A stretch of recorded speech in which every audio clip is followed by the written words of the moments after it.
জানেন কি এই লোকটি জীবনে কতগুলি মামলা করেছে? প্রেসিডেন্ট বুশ থেকে শুরু করে তিনি ছাড়েননি নিজের মাকেও।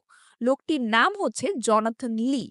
তিনি একজন আমেরিকান। আজ পর্যন্ত তিনি প্রায় ২৬০০টি মামলা করেছেন। তিনি প্রথম মামলা করেন তার মায়ের নামে। তার অভিযোগ ছিল তার মা তাকে অবহেলা করে। সেই মামলায় জিতে তিনি ২০,০০০ মার্কিন ডলার পান। এরপরে তিনি মামলা করেন নিজের আত্মীয়-স্বজন, প্রতিবেশী, বন্ধু-বান্ধব, স্ত্রী, এমনকি বিচারকের নামেও। জর্জ ডব্লিউ বুশের নামেও তিনি মামলা দিয়েছিলেন। তিনি মামলার ক্ষতিপূরণ থেকে আয় করেছেন বাংলাদেশি টাকায় ৮৭,৯০,৮৩,৮৩ টাকা। সবচেয়ে বেশি মামলা করায় গিনিস বুক অফ ওয়ার্ল্ড রেকর্ডেও তার নাম উঠেছে। মজার বিষয় হলো তিনি গিনিস বুক অফ ওয়ার্ল্ড রেকর্ডের বিরুদ্ধেও মামলা করেছেন।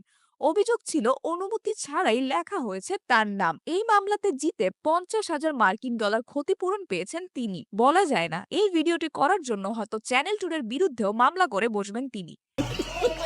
এরকম ইন্টারেস্টিং তথ্য পেতে এখনই সাবস্ক্রাইব করুন চ্যানেল টুডের পেজটি।